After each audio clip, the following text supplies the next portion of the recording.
E aí, Gustavo, Boa noite, Giba. Tudo bem? boa noite, tudo bem? Tudo certo? Me escuta bem? Escuto, tá me ouvindo? Sim, sim, te escuto, te escuto. Ah, legal.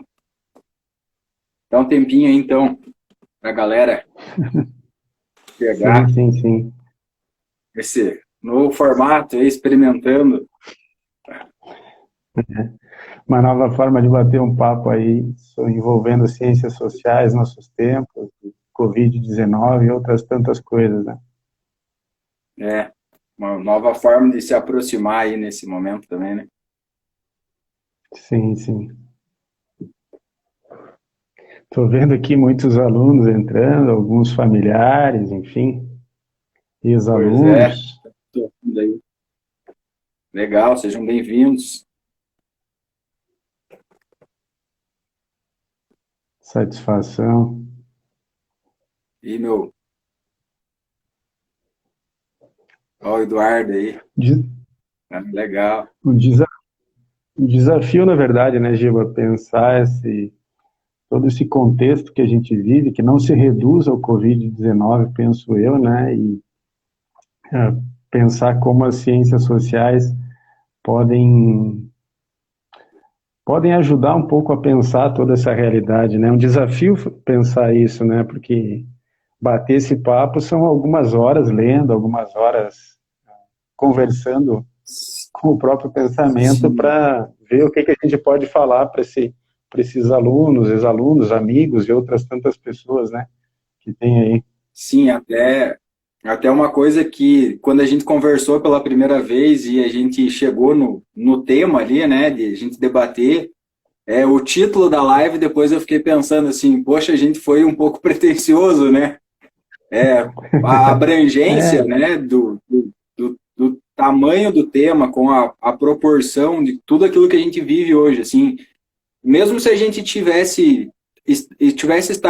podia estar tendo essa conversa em um outro momento, né, antes do Covid, já seria um grande desafio, né, pensar todas essas nossas grandes transformações aí, principalmente das últimas 2 décadas, né, já é um desafio bastante grande, assim, né, e agora, né, com essa, com todas essas implicações que a gente está tendo agora, sim, é uma é uma série de possibilidades, né? sim, sim, ando conversando com alguns amigos, professores, com você mesmo, aí algumas videochamadas, algumas questões aí que nos motivam e nos fazem, nos provocam a pensar essa realidade, né? E a gente, como é das Sim. ciências humanas, querendo ou não querendo, muitas pessoas acreditam no nosso trabalho, colegas, ex-alunos, enfim, familiares acreditam que a gente tem uma possibilidade de estar fazendo esse formato de abordagem, né, e não só nas aulas, como a gente faz há um bom tempo, eu talvez um pouco mais que você, mas a gente tem essa responsabilidade de buscar trazer o nosso pensamento e enfrentar eles enfrentar no sentido de apresentar eles para os que nos acompanham nesse momento aqui, né? Exato, as ciências humanas, elas nos dão uma bagagem, né? Elas nos dão uma bagagem aí de experiência. Eu acho que é uma daquelas máximas, né, da história, né? Se você não sabe de onde você veio, dificilmente você sabe para onde você vai. Então, conhecer o nosso passado, olhar para ele, olhar para a nossa realidade, né? E a partir desses conhecimentos das ciências humanas, não que literalmente a gente vá ter alguma resposta para dar aqui, mas acho que a gente carrega uma experiência, assim, de olhar, né? O histórico do ser humano, como tentar compreender literalmente as nossas formas de pensamento, as nossas formas de relações, acho que ajuda a gente a enfrentar melhor, com mais, vamos colocar aí, um armamento mais eficiente aí, né, esses desafios, né? Então, acho que ela traz uma contribuição, assim, bastante importante, né, nesse sentido, né? Mas já que traz algumas contribuições, vamos começar, porque de repente esses que nos assistem Vamos. agora aqui nessa live, né, tem outros compromissos, tem outros afazeres, e nós também temos algumas coisas, algumas leituras atrasadas, alguma coisa para fazer. Então vamos começar para respeitar até o horário, né? Então, sim. Então, boa noite a todos, né? Sejam bem-vindos para essa humilde live aqui que a gente, né? Na verdade, já é um projeto, uma conversa nossa aí há bastante tempo. Então agora se concretiza e sai das nossas conversas aí, mas isso já era uma coisa que a gente já vinha planejando em fazer de algum formato aí a fazer aí há um bom tempo, né? Tentar pensar um pouquinho as nossas áreas e tentar também tirar um pouco aí do mundo, às vezes, acadêmico, né? Do mundo escolar e trazer um pouquinho para a prática, tentar, às vezes, simplificar um pouco e ver quanto as ciências humanas e os nossos conhecimentos aí, às vezes, contribuem para a gente pensar melhor aí algumas das nossas questões aí, das grandes questões que nos afetam, nas questões que a gente enfrenta aí no nosso cotidiano, desde as mais simples às mais complexas. Então, as ciências humanas, elas ajudam a gente, né, a pensar um pouco isso. E esse projeto, né, que começa hoje aí, né, com esse bate-papo, né, muito mais do que qualquer outra coisa, é um bate-papo, é tentar discutir um pouco, colocar na prática um pouco desses conhecimentos das nossas áreas, vai se estender, pretende se estender aí em outros momentos, e logo vocês vão ter aí informações, então a gente vai, né, tentar entender um pouquinho hoje, em especial, com o tema como as ciências humanas nos ajudam a pensar o nosso tempo. A gente vai, sem nenhuma pretensão de apresentar nenhuma resposta, né, como falava antes, acho que o título da live ela ficou um pouco até pretensiosa, mas a intenção é a gente debater um pouco, pensar um pouco algumas questões, trazer para para a luz do nosso conhecimento aí algumas possíveis respostas aí, né, na nossa realidade. Então, Gustavo, boa noite, né? Fique à vontade aí para suas ponderações aí. sim, sim. Então, Giba, muito boa noite, obrigado pelo convite, obrigado por essa parceria aí de topar junto em encampar um novo projeto aí que, quem sabe, vire um canal no YouTube. Mas antes de passar minha fala, acho importante acolher todos os presentes, mandar um abraço para todos os alunos, ex-alunos, amigos, colegas de trabalho, né, demais familiares, enfim, todos aqueles que estão nos assistindo agora. Então, meu abraço a todos, né? Vi que a irmã Cristiane está aí, professor Costa, professor Maicon, professora Cláudia, né? Outros tantos colegas aí que não cabe aqui, não vou saber listar todos que estão aí, mas meu abraço a todos eles, obrigado por estarem nos assistindo, e espero que eu consiga pelo menos fornecer alguns elementos à luz da filosofia que podem nos ajudar a pensar essa temática. Então, quando o Giba me convidou para fazer essa live, né, uma primeira live, não tenho nem tanto domínio assim de tecnologia, mas vou ousar falar um pouquinho de como ela pode nos ajudar. Bom, quando eu comecei a literalmente pensar sobre essa nossa realidade, Giba, e essa nossa realidade eu não reduzo ela apenas ao momento pandêmico que a gente está vivendo, tá? Quando eu comecei a pensar essa realidade, eu vejo que a palavra que melhor define esse momento que a gente está vivendo é de incertezas. Por que incertezas? Porque a gente estava acostumado com o ritmo de vida, com o modus vivendi, que tudo parecia sólido até pouco tempo atrás. E com a situação que se apresentou para a gente, né, algumas coisas mudaram. E o que mudou? O cotidiano nos apresentou que estávamos presos numa ilusão de acreditar que tudo era sólido, que tudo tinha uma explicação, que tudo tinha uma razão de ser. E o Covid-19, junto a outros fatores, nos levaram a pensar uma série de coisas, principalmente, acredito eu que pensar que tudo era sólido, que tudo estava, de fato, bem planejado, bem pensado, organizado racionalmente, penso eu que seja uma atitude ingênua. Por que ingênua? Porque mesmo com toda a fé que cada um pode ter dentro da sua subjetividade, mesmo com toda a esperança envolvida, a partir do momento que a pandemia invade a nossa existência, invade a nossa sociedade, invade a nossa realidade, a pandemia, a partir dela, né, ela traz consigo um potencial de romper todas as nossas certezas cotidianas. Então, tudo que a gente acreditava que sabia sobre si mesmo, sobre a realidade, sobre o mundo, sobre as relações humanas, cai por terra. E quando essas crenças cotidianas caem por terra, ao você ser desvelado das suas crenças, das suas certezas, o que aparece? Aparece a frustração, aparece a incerteza, aparece a angústia, aparece o desespero. Então a gente ficou, de uma certa medida, desamparado. E quais são os motivos que levam a essas frustrações, essas incertezas? Eu não quero aqui dar uma receita de bolo e dizer que são esses e esses e esses os motivos. São vários os motivos. São múltiplos motivos que nos levam a pensar, a ver a origem dessas frustrações. Mas eu ainda acho que talvez a origem dessa incerteza, dessa angústia, dessa frustração, dessa sensação de impotência, é acreditar que tudo está sob o domínio da racionalidade.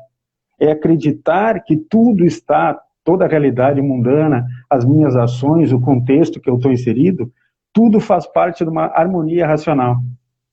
E quando a gente quer ousar colocar tudo dentro de caixinhas racionais, a gente tem um problema. Que quando uma situação dessas aparece, vem a frustração, vem o desespero, vem a incerteza, e ao não seguir essa harmonia racional, tal como diria o Sartre, por exemplo, aparece o vazio, o nada. Porque as pessoas queriam tanto tempo para si, estão em casa tendo tempo, mas ao mesmo tempo estão desesperadas, porque bate um vazio existencial.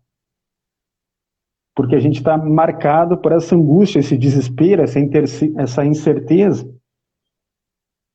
E essa incerteza, essas angústias, vêm junto com uma pandemia, vêm junto com um mundo tão marcado pelo excesso de informações, opiniões, crenças, subjetividades.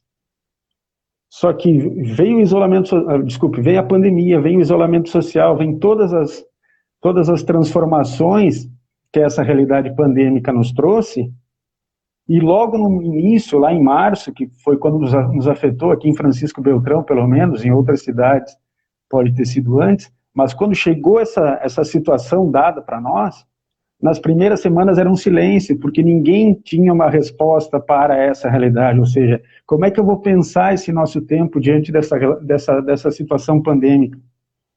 E esse silêncio de ausência de resposta, e aqui a ausência de resposta eu vinculo com essa harmonia racional, essa ausência de resposta, esse silêncio, nos deixa confuso. Por que nos deixa confuso, no meu entendimento? Porque a gente sempre tem a pretensão de querer uma explicação. Nós vivemos numa sociedade, eu diria assim, miogizada, uma sociedade que acredita que as explicações cabem num Twitter de 140 caracteres, 130, não sei. A miogização do mundo, querem tudo rápido, tudo instantâneo. O problema é esse, a resposta é essa. E essa situação pandêmica tirou todas essas certezas, pseudo-certezas, eu diria. E diante desse silêncio que a pandemia nos fez, de ausência de respostas para os porquês, aparecem discursos, atos de fala. E esses atos de fala são dos mais diversos. Alguns sofísticos, alguns falaciosos, alguns, digamos assim, mirabolantes, fantasiosos. E penso eu, que o que a gente vivenciou, simplistas, penso eu do que a gente vivenciou nessa situação pandêmica, desde março, a gente verificou tentativas de preencher esse vazio que o Covid-19 nos apresentou e nos proporcionou. não diria talvez nos proporcionou, mas nos afetou diretamente um vazio, uma angústia existencial. E para preencher esse vazio, eu acho que pelo menos 4 possibilidades nos ofertaram. Penso eu que a religião, alguns discursos religiosos dizendo que a situação pandêmica é um castigo, a gente pode encontrar esse discurso, não estou dizendo que isso é correto, e nem desmerecendo nenhuma religião, longe disso. Apenas estou dizendo que aparece esse tipo de discurso num momento de multiplicidade de discursos para preencher esse vazio de explicações sobre uma realidade dada. Aparece também discursos vinculados às ciências sociais aplicadas, que é um momento de desvelamento da crise do modo de produção econômica, ou seja, uma crise do capitalismo. Então, o Covid causou uma certa crise no modelo de produção. Outros discursos, tal como eu poderia trazer aqui a filosofia, ela pode nos dar uma resposta, pode nos dar uma problematização, ofertar uma tentativa de resposta para esse vazio no que diz respeito ao analisar a existência humana. Fazer as pessoas se refletirem um pouco sobre o que é a vida, a maneira como estão conduzindo a sua vida. Ou seja, através da filosofia, nós podemos pensar que tipo de vida estávamos vivendo antes do Covid, que tipo de vida estamos vivendo agora e que tipo de vida queremos ter pós-Covid.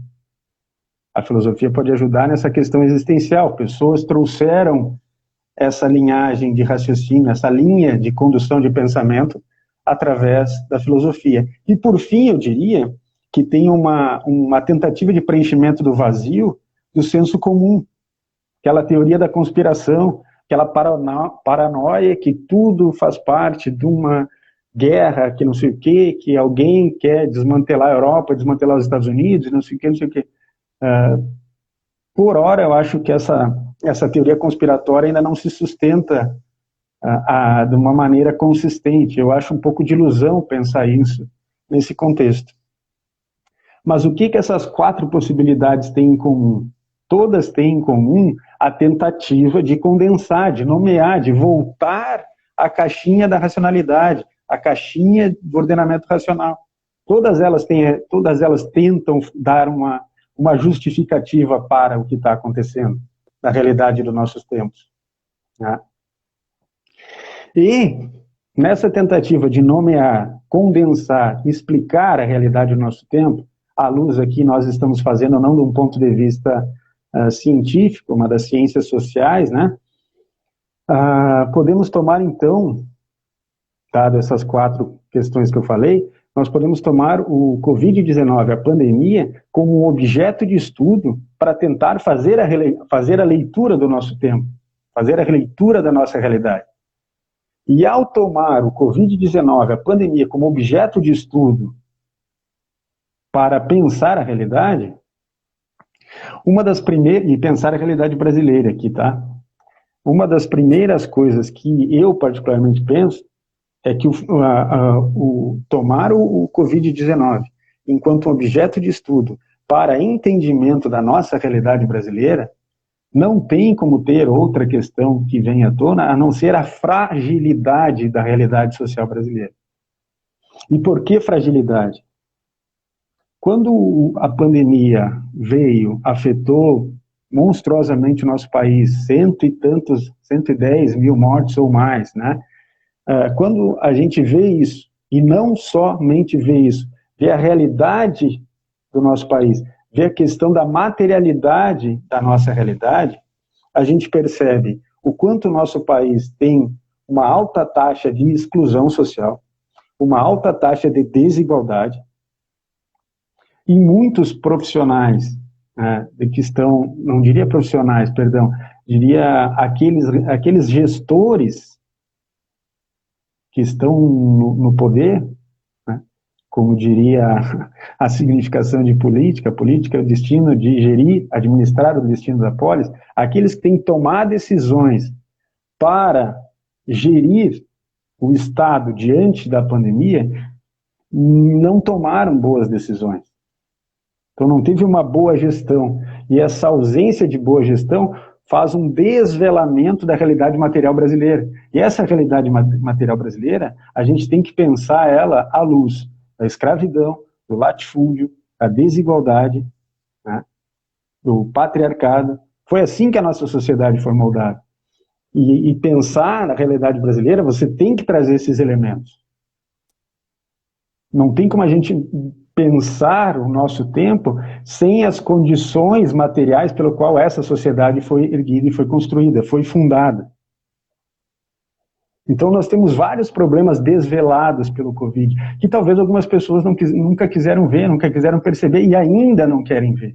Nós tivemos caso de racismo, caso de outras tantas coisas que a gente vê no dia a dia nas redes sociais, que viralizam, eu diria.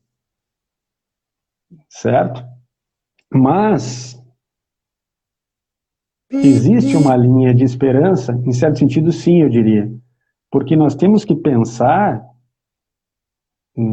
o nosso tempo não só agora, porque, em certa medida, como a filosofia nos ensina, o presente está grávido do futuro.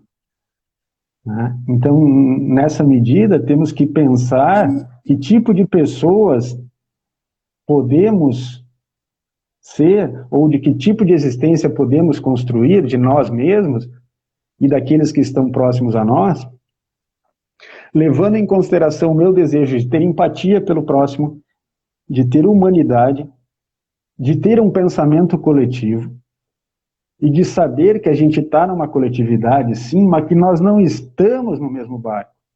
É muita ingenuidade acreditar que todos estamos no mesmo barco. Até, se você quiser forçar um pouco que estamos no mesmo barco, é como você pensar o Titanic. Alguém está na primeira classe, alguém está lá embaixo, alguém já começou a ter a água subindo e alguém já caiu no mar.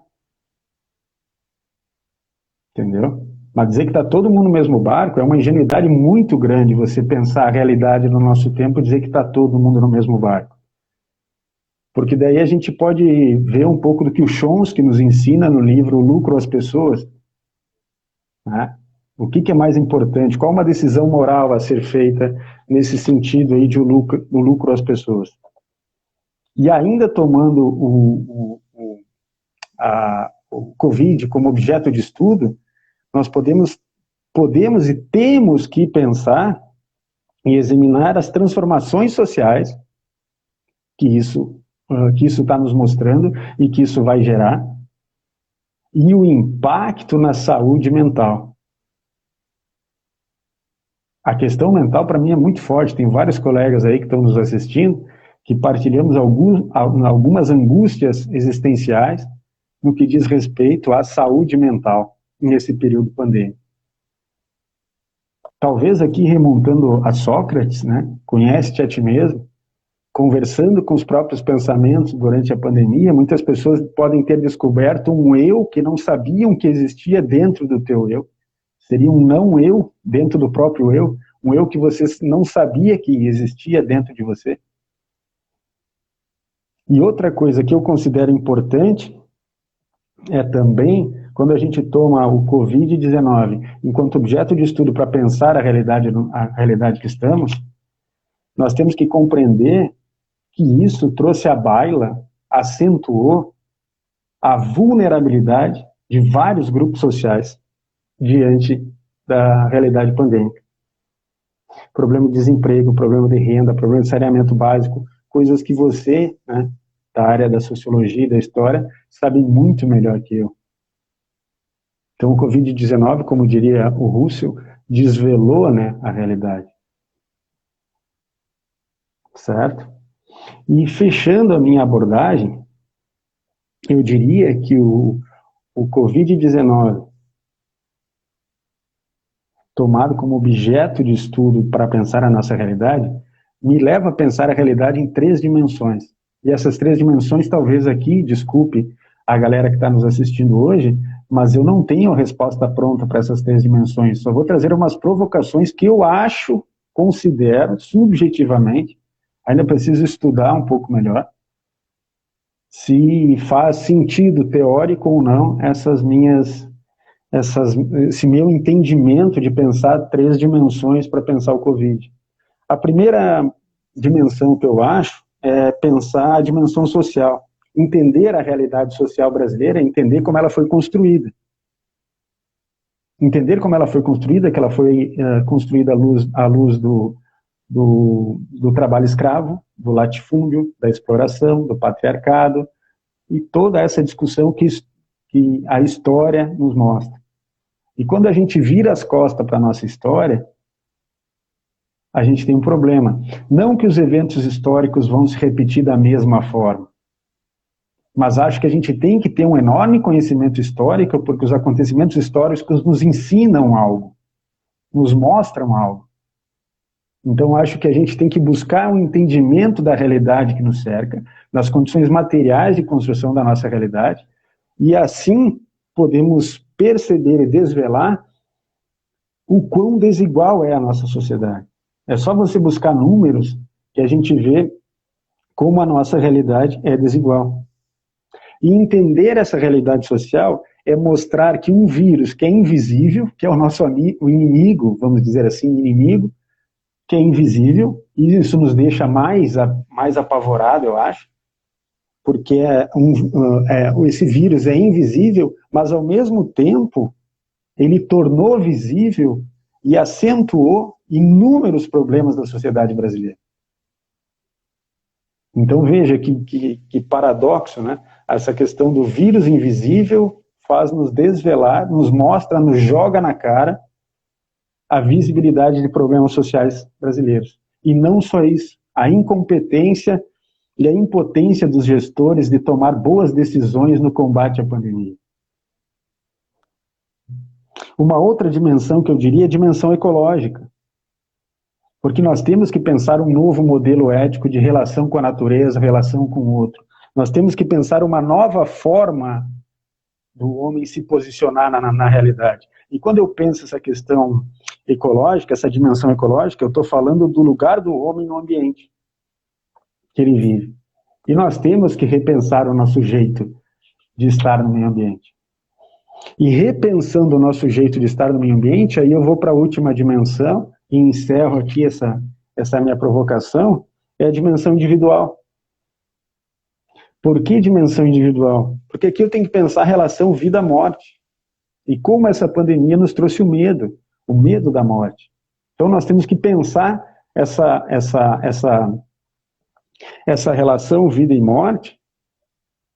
Por quê? Porque nós temos que conduzir a nossa vida de uma maneira diferente. Pensando na saúde coletiva, no bem-estar coletivo. Certo? E quando eu digo isso, eu estou querendo dizer que se a gente não mudar a forma de ser, agir e pensar, começando por agora e pós-Covid, a gente não pode almejar grandes transformações. Nós temos que pensar numa nova forma de se relacionar entre si, com a natureza e como sociedade. Nós temos que mudar as nossas práticas, mudar o nosso ethos, eu diria. Certo? E pensar em quais valores vamos adotar para que tenhamos uma possibilidade de edificar uma sociedade pautada em valores, em bandeiras de humanidade, de companheirismo, de reconhecer a importância do bem-estar coletivo. Então nós temos que pensar uma série de coisas, Giba, para pensar essa realidade pandêmica, né?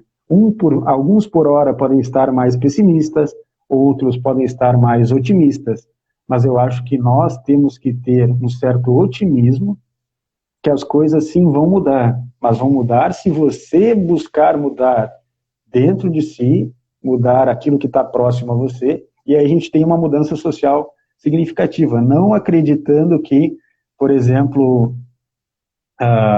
que o Covid-19 é uma escola que ele vai me ensinar muita coisa. Não é assim que as coisas funcionam, penso eu. Eu acho que nós temos que avaliar, bem ponderar, bem julgar, como diria Kant, né, para que a gente possa pensar nessas transformações sociais. Então, essas seriam minhas contribuições, né? Eu gostaria agora de devolver a pergunta que tu me fizeste, né, que tu falasse para a gente de que modo tu vê, Giba, que história, a sociologia, a antropologia e as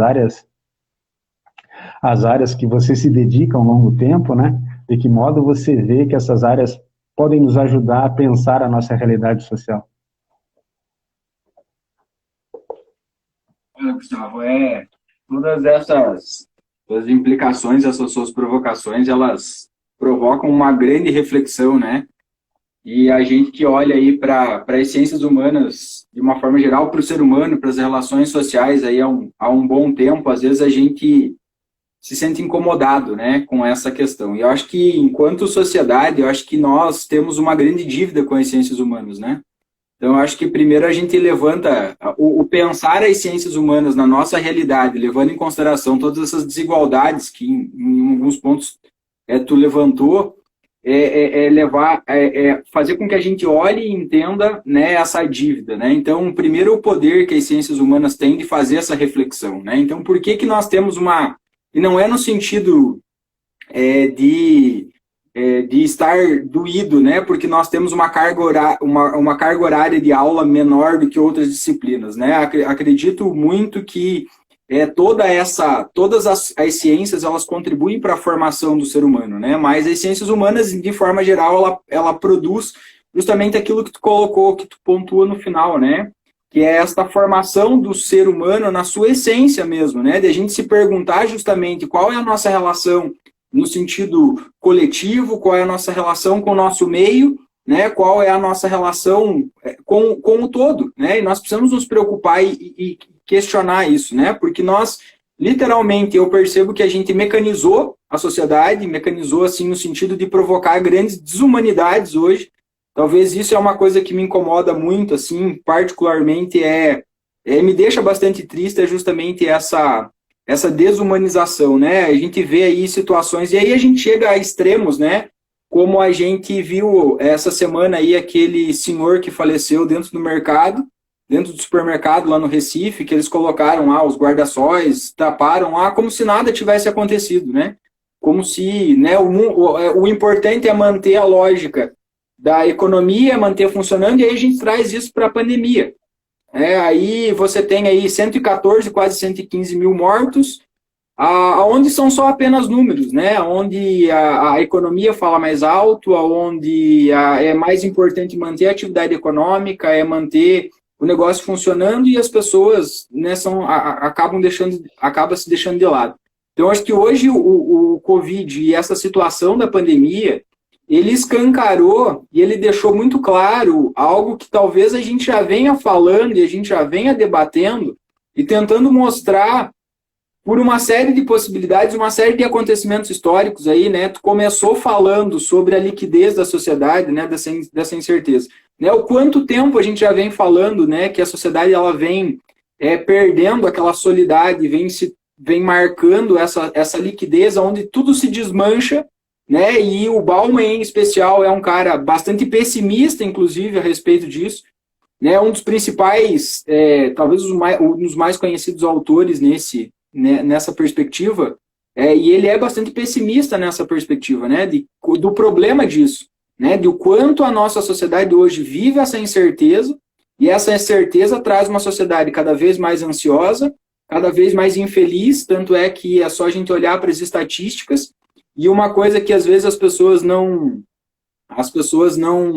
se dão conta, ou às vezes não fazem menção, é que nós, as ciências humanas, às vezes usamos muito mais números para entender a sociedade, justamente do que às vezes, né, do que outras, né, no sentido de a gente olhar o tempo inteiro. A importância de olhar para as estatísticas, né, justamente por ser uma ciência humana, a gente tem que trabalhar aí com essa média, porque não podemos pegar um exemplo em si, tornar ele como regra. Então, nós temos que tentar trabalhar com essas estatísticas, e essas estatísticas já vêm nos mostrando há muito tempo, né, essas incertezas da vida humana, né, as condições de trabalho da vida humana. Desde a década de 70, a gente vem vendo uma precarização assim, gigantesca na vida das pessoas, nas condições de trabalho, nos direitos mínimos e básicos, e com um grande discurso ainda convencendo as pessoas de que isso é algo positivo. É isso que talvez mas aí está a grande dívida, né, que eu comecei falando, né, a grande dívida que nós temos com as ciências humanas, né, porque aí quando a gente trabalha com as ciências humanas, a gente trabalha com a formação do sujeito, né, com a interiorização de um conhecimento que requer você interiorizar literalmente esse entendimento, né, não é lá, salve a grande diferença, né, não consigo chegar lá com uma fórmula e a partir dessa fórmula eu fazer o sujeito entender o que é desigualdade social, o que é uma sociedade sólida, uma sociedade líquida. Você tem que olhar para aquilo, você tem que debater aquilo, você tem que interiorizar aquilo. E essa interiorização não é um tempo do relógio, é um tempo do indivíduo, de você ler, de você se aproximar daquilo. E a gente não tem esse tempo, né? E a gente não tem esse tempo por quê? Né? Por que nós não temos esse tempo? Porque justamente esta formação humana talvez traria um grande problema, né, para a sociedade. E aí já diria, né, a Lilian Schwartzer, né? A história é uma grande batalha dos monopólios da verdade. Né? Nós estamos sempre construindo, a partir desses grandes discursos, discursos de verdade. Né? As grandes relações de poder, né? As grandes verdades que hoje também são algo que se diluíram. Né? E a gente vê isso muito também nessa pandemia, de a gente questionar coisas óbvias, questionar dados, questionar a OMS, aquilo que, teoricamente, são instituições, não que trazem uma verdade absoluta ou que estão sempre certas, né? E quem compartilha e é próximo da ciência sabe que a ciência ela não é perfeita, ela não é absolutamente certa em tudo, né? Mas ela traz um conhecimento que te dá a probabilidade maior de assertividade. E aí, quando você usa um elemento em específico, ou um caso, né, em extremo, e você transforma, você passa a questionar essas grandes verdades. E aí a gente vive um momento perigoso, né, Gustavo? A gente vive, e é justamente aí que está essa liquidez da sociedade. Né? Então, tudo aquilo que nós tínhamos como certeza vai se desmanchando. Né? Vai se desmanchando, só que isso até então, eu percebo que era uma coisa que vinha, né, hora você vinha um exemplo, um acontecimento aqui, um acontecimento ali, ou a gente conseguia debater de forma mais precisa esses acontecimentos justamente com essas estatísticas. Quando você mostrava dados, quando você comparava intervalos de tempo.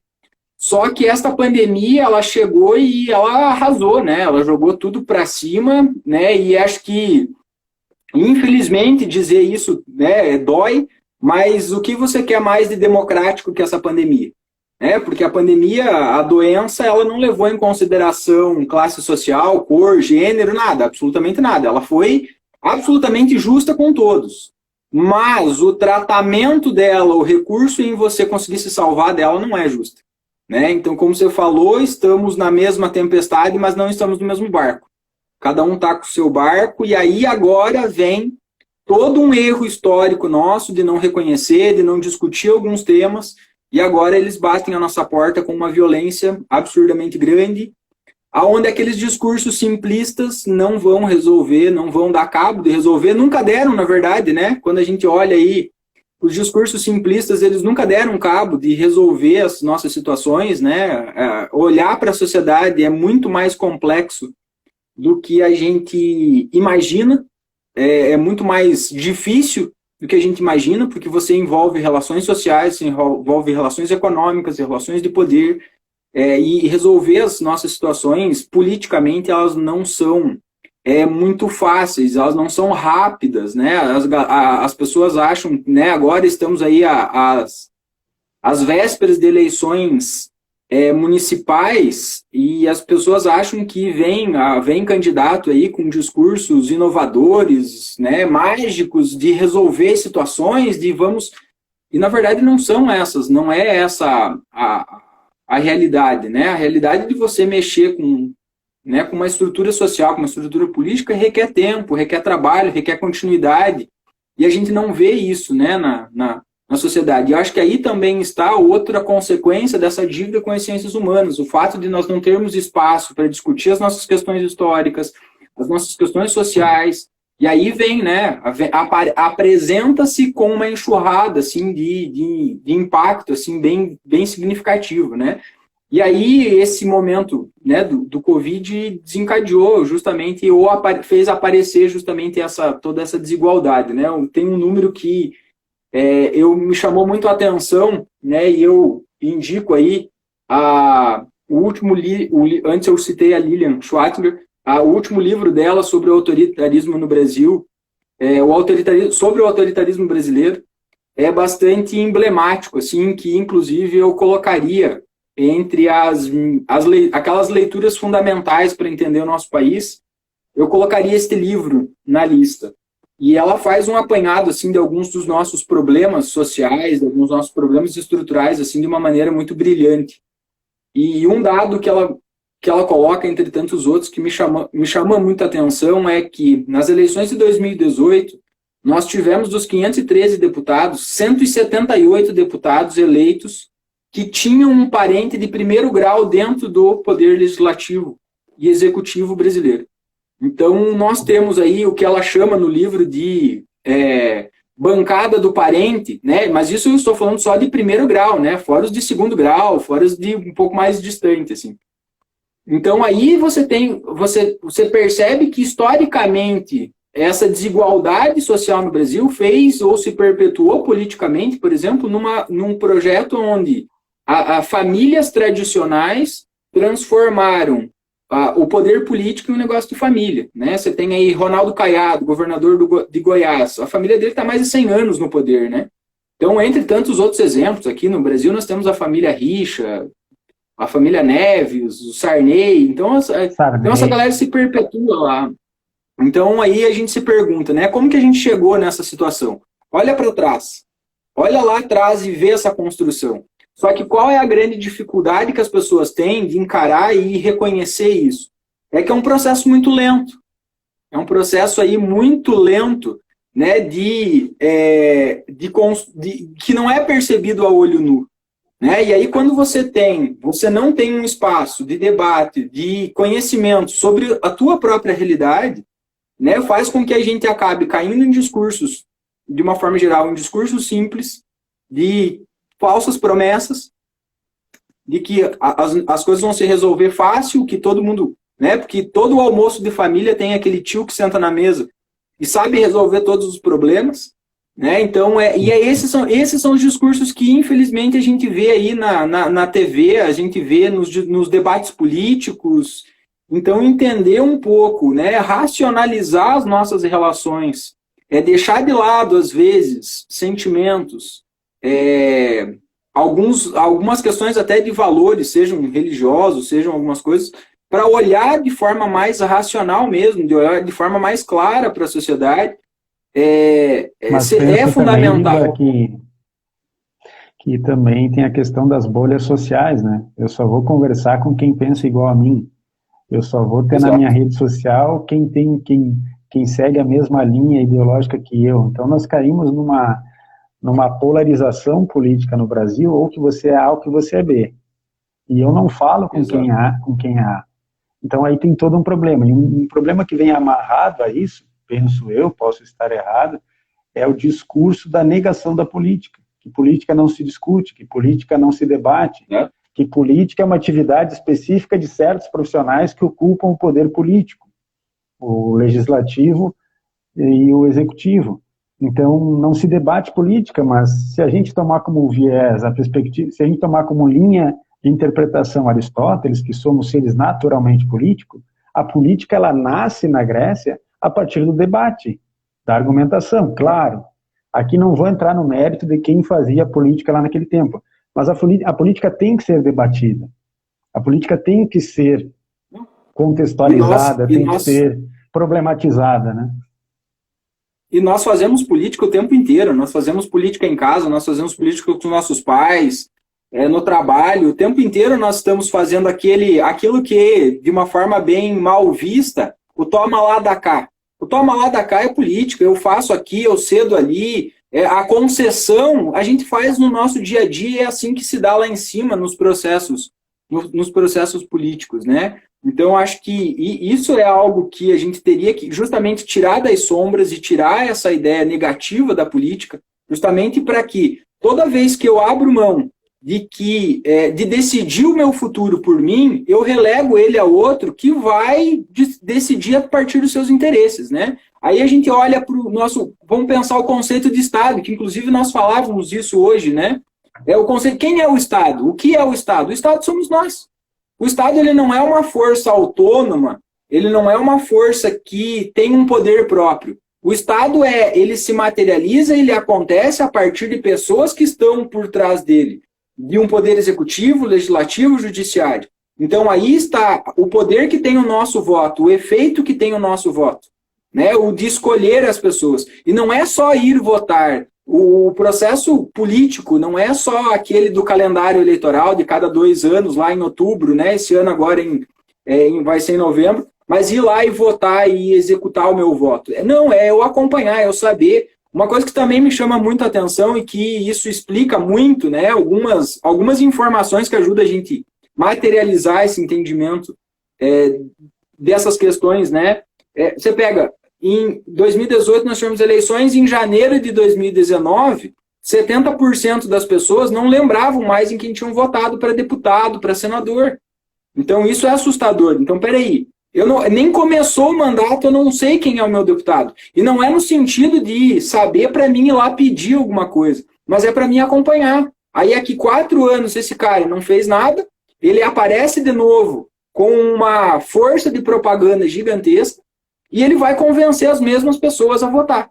Aí você pega exemplos, né? Vamos pegar aí exemplos de grandes figuras políticas, né? Que marcaram a nossa política, que roubaram, às vezes, a vida toda e elegiam. Você pega aquele de São Paulo que foi candidato a presidente, o Maluf. Maluf foi o deputado mais votado do Brasil até bem pouco tempo atrás, e era um cara que não podia sair do Brasil porque a Interpol pegava ele. Como que tu explica um negócio desse? Né? Como que você, né, a partir de que forma de pensar, né? Então, onde que está? Aí, o que a gente tem que se perguntar é muito mais do que apontar erros, aonde está o erro, né? Onde nós erramos lá atrás, para que a gente faça um movimento de acerto aqui e que a gente vá discutir, vá levantar e mudar isso, né? Fazer um movimento de processo de mudança, aonde a gente discuta essas questões, aonde a gente discuta a nossa desigualdade, aonde a gente discuta o racismo, né? Hoje aconteceu, né? A gente vê aí acontecer episódios de violência doméstica, violência contra a mulher, de racismo, todo dia. Todo dia você abre aí noticiários, jornais, você tem notícias dessa violência, né? Então a gente precisa se perguntar de forma mais racional, né? Temos que pautar o debate do racismo na nossa realidade. Não, tudo Exato. bem, eu sou muito solidário com o que aconteceu com o Floyd nos Estados Unidos, um negro que morreu injustamente, etc., etc., mas acontece isso cotidianamente, né? Cotidianamente na nossa realidade. Então temos que pensar o que acontece na nossa estrutura do tecido social. O Costa trouxe o exemplo aí do Collor, que foi impeachmentado e foi eleito, né? E é senador da República, né? Inclusive com direito à aposentadoria. Inclusive o senador que mais usa assistentes, né, dentro do gabinete do Senado, é o cara que mais gasta dinheiro ainda. E o pai dele matou um colega dentro da plenária e não sofreu nada. O pai dele não perdeu o cargo, nada. Ficou o dito pelo não dito, como diz o outro. Então não é fácil pensar toda essa estrutura aí, Giba. Então, cara, e ó, infelizmente a gente tá aí, já deu quase uma hora aí, e a gente já estouramos o tempo, então acho que vamos ter que repetir, porque não deu tempo de a gente discutir quase nem metade do que nós tínhamos, né, pensado em falar, né, mas uma coisa que eu acho que é muito interessante, que eu vejo muito as ciências humanas como eu até coloquei aqui como autoajuda, tá? Porque eu particularmente, né, acredito que leitura, toda ela é válida, né, o que te acrescenta, te enriquece, mas não leio particularmente autoajuda, mas para mim as ciências humanas é autoajuda. né? Porque quando você entende um pouco da tua história, entende um pouco da filosofia, entende um pouco da sociologia, né, da geografia, você percebe que, primeiro, nada é para sempre, né? Que tudo tem uma solução. Então, todos os problemas, as incertezas, as angústias que a gente passa hoje, são coisas que, se a gente olhar para trás, a gente vai ver que pode ser superado, que a gente pode resolver. Claro que precisa ser um movimento, né? Eu acho que o primeiro grande movimento que tu colocou antes, que eu não consegui chegar, é justamente a ideia de que eu preciso olhar primeiro para dentro, né? Não adianta a gente discutir a corrupção lá em cima no Palácio do Planalto, se a gente não discutir a corrupção aqui dentro da minha casa, aqui na minha rua, na minha cidade, porque o corrupto, ele não chega em Brasília e se transforma em corrupto, ele sai corrupto de onde ele está, das relações cotidianas dele. E a gente tem que parar com essa ideia de que vai chegar um salvador e vai resolver a coisa. Então nós temos que começar por nós, começar a pensar aí na fila que eu vou respeitar, no troco do supermercado, que quando a moça contar errado eu vou devolver, pensar na nossa relação aí mais próxima. E aí isso para mim me mostra que as ciências humanas, ela me apresenta algo que é otimista, de que a gente pode resolver, mas a gente tem que querer, né? A gente tem que querer, a gente tem que fazer esse movimento, né? E eu acho que isso passa, em especial, por um processo de educação, de formação do ser humano, de voltar e olhar para dentro no sentido da essência do ser humano. Uma educação, um projeto emancipador e humanitário, pautado em valores éticos, né? Talvez Exato. Aí o Kant pode nos ensinar alguma coisa.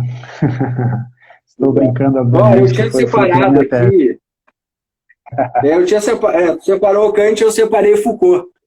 Eu separei uma frase do Foucault aqui que eu achei muito bacana. Ó. O verdadeiro trabalho político numa sociedade como a nossa é criticar o funcionamento de instituições que parecem neutras e independentes. Criticá-las de modo que possam ser combatidas.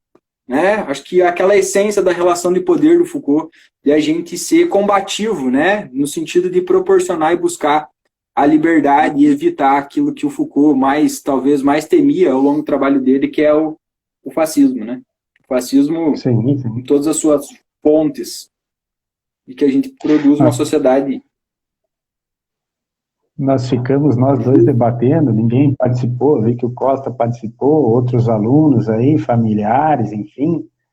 Gostaria também de aproveitar o ensejo, antes de encerrar aí o tempo, agradecer a professora Débora, professora do curso de História da FAMPE, né, que, pelo que eu entendi, está ela e alguns alunos aí assistindo a nossa fala. Então, gostaria de agradecer a Débora aí, amiga, colega de trabalho e de luta de muitos anos. Agradecer a professora Débora por estar prestigiando aqui a nossa fala, que pode ter algumas falhas, alguns erros, mas como um projeto piloto, vamos dizer assim, me sinto satisfeito, me senti muito à vontade aqui, tá? Alguns alunos, me senti à vontade, e a gente promete para vocês que vamos ter outras, com alguns convidados, com algumas entrevistas aí, né? A ideia é do Giba, né? Então, vamos passar para o autor da criança. Então, a ideia, acho que surgiu aí de alguns bate-papos, algumas conversas, e também acho que essa, como foi a primeira também, a gente se empolgou na dinâmica aqui, né, Gustavo? E as nossas conversas sempre foram, de forma geral, assim, né? Mas acho que numa próxima a gente, essa interação, acho que ela é fundamental justamente para promover essa troca, né? Essa interiorização que eu falava antes, né? Também agradeço a professora Débora, os alunos que estiveram aí, o Gustavo comentou comigo antes, ex-alunos, né? Alguns que faziam tempo aí que a gente não via, uma forma agora de a gente se aproximar, ex-alunos. Vou mandar um salve para o meu sobrinho, porque senão eu levo um puxão de orelha dele depois. Tá? Ele está acompanhando aí. Meu irmão está aí também, um abraço para ele, né? Meu primo também, o Rodrigo, estava aí, então um abraço para os familiares, alunos, ex-alunos, colegas, né? Vai vir vários colegas aí. Minha sogra também que está ali, interagiu firme ali. Acredito que o meu sogro também esteja ali, seu Divo. Então, Gustavo, Vamos encerrar então para poder salvar o vídeo e deixar aí para uma outra oportunidade e voltamos para um outro Claro, debate. claro. Valeu, Giba, um abraço a você, um abraço a todos os participantes, obrigado, hein? Um abraço para o Francisco, senão ele reclama na aula, né? Valeu, Chico. Beleza. Galera, muito obrigado. Valeu, galera. Até mais. Tchau. Tchau. Tchau.